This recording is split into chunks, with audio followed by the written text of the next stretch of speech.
হেই everyone, আমার আরও একটা নতুন ব্লগে তোমাদেরকে স্বাগত। তো কালকে আমি এসেছি আমার বাপের বাড়ি থেকে শ্বশুর বাড়ি। আজকে দৌড়তে গেলে আমার ফার্স্ট শ্বশুর বাড়িতে ঠিকঠাকভাবে দিন শুরু করা।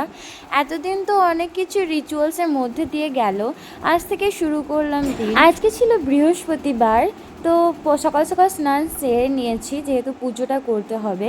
অ্যান্ড এখানে আমি বলে দিই আমার চুলের অবস্থা প্রচণ্ড খারাপ, তার কারণ আমি 8 দিন পর্যন্ত চুলে শ্যাম্পু করতে পারবো না, শুধুই চুলে জল দিতে পারবো। আর চুলের অবস্থা প্রচণ্ডই খারাপ হয়ে আছে, তার কারণ চুলে ক্রিম্পিং হয়েছিল বিয়ের সময়, আর সেটা আমার শ্যাম্পু ছাড়া আমি খুলতে পারবো না।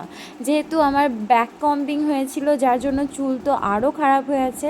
তো এই নিয়ে আমাকে 8 দিন থাকতে হবে। তো স্নান সেরে নেওয়ার পর এখানে আমি হালকা একটু সাজুগুজু করে নিই। আমি কেন জানি না সাজুগুজু করছি, বাট আমি সাজুগুজু করছি।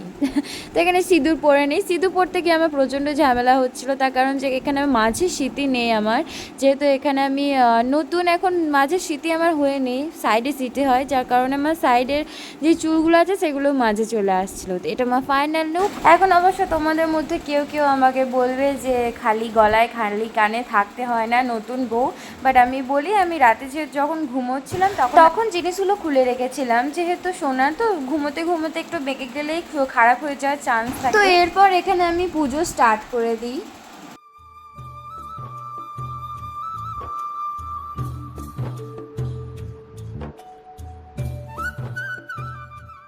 কালকে যখন আমি আমার বাবার বাড়ি থেকে শ্বশুর বাড়ি আসি তখন আমার একটু একটু মন খারাপ করছিল, বাট এখানে এসে আবার সবার সাথে মিশে নতুন মানুষের সাথে সেসব মন খারাপ একদম দূর হয়ে যায়। তো সেদিনকে আমার আর কোনো ক্লিপ নেওয়া হয়নি, তার কারণ আমার দাঁতে প্রচণ্ড ব্যথা করছিল, আমি অল্প একটু ঘুমিয়েছিলাম।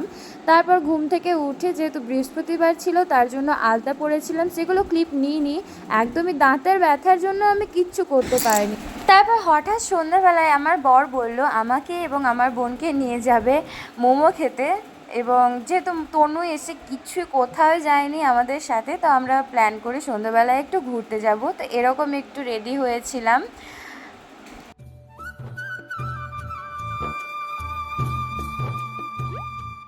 তো এরপর আমরা বেরিয়ে যাচ্ছিলাম, তনু, আমি, আমার বর সকলে মিলে। এখানে শাশুড়ি মা যাননি, তার কারণ শাশুড়ি মায়ের তো বৃহস্পতিবার ছিল, যার জন্য উনি আমিষ খাবেন না। বাট আমাদের সারাদিনটা নিরামিষ দিয়ে শুরু হয়ে আমিষে শেষ হয়। তো ফার্স্টে আমরা বৃহস্পতিবার আমরা নিরামিষ খাই, বাট সন্ধ্যেবেলা এসে আমাদের আমিষ হয়ে যায়। এখানে আমরা চলে আসি মোমোর স্টলে, এবং কিছুক্ষণ দাঁড়ানোর পর একদম গরম গরম মোমো দিয়ে দেয়। যেহেতু আমাদের বাড়ি থেকে বেরিয়ে, অর্থাৎ শ্বশুর বাড়ি থেকে বেরিয়ে এক পা হাঁটলেই সব কিছু, তার জন্য ইচ্ছা করলে হঠাৎই বেড়াতে চলে যাওয়া হয়। তো এখানে আমরা প্ল্যান করে আসি মোমো খেতে, বাট আমাদের মাথায় এমন ভূত চাপে যে হঠাৎ আবার প্ল্যান হলো যে আমরা নাকি এখন রেস্টুরেন্টে যাচ্ছি বিরিয়ানি খেতে। এখানে আমি তোমাদেরকে একটা সিন দেখাই, এটা একদমই কোইন্সিডেন্টলি হয়ে যায়, যে আমি বলি একটা ক্লিপ না আমরা দুজন হাঁট, দেন ওই ভিডিওতে দেখা যায় যে ফার্স্টে বয়স্ক একটা ভদ্র মহিলা এবং একটা ভদ্রলোক সামনে দিয়ে আসলো, দেন আমরা দুজন যাচ্ছি, এরকম একটা সিন হয়ে গেল যে আমরা দুজন একটা নিউ কাপল যারা নতুন জীবন স্টার্ট করতে চলেছে, দেন ওনারা দুজন একটা কাপল যারা সারা জীবন পার করে এসেছেন দুজনে মিলে, কিন্তু ওনারাও টাইমটা স্পেন্ড করার জন্য রাস্তায় হাঁটছে।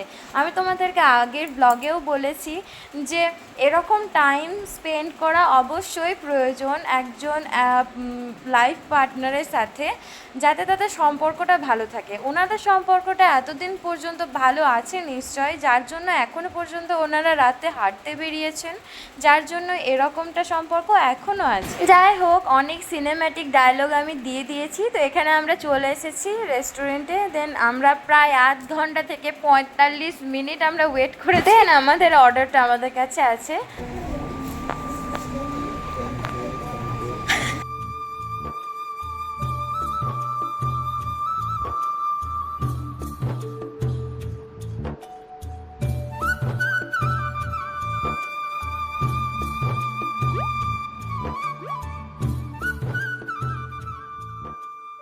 তো এভাবেই আমাদের দিনটা নিরামিষ দিয়ে শুরু হলো এবং শেষ হলো আমিষ দিয়ে।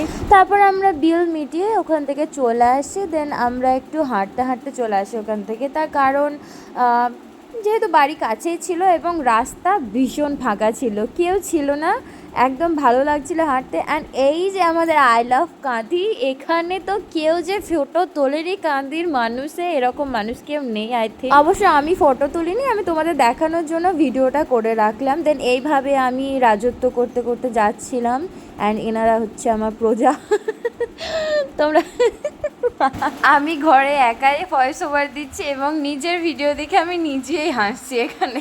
তো যাই হোক, একটু লাইফ এরকম করা জরুরি, যেহেতু রাস্তায় কেউ নেই, তো এরকমভাবে আমি ড্রামাবাজি করতে করতে যাচ্ছিলাম।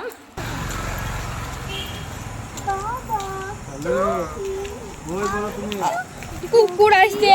তো আজকের মতো ভিডিওটা এতটাই, ভালো লাগে থাকলে অবশ্যই একটা লাইক করবে এবং কেমন লাগলো সেটা অবশ্যই কমেন্টে জানাবে। যদি ফেসবুকে দেখে থাকো ভিডিওটা তাহলে অবশ্যই ফলো করবে, অ্যান্ড যারা ইউটিউব থেকে দেখছো তারা সাবস্ক্রাইব।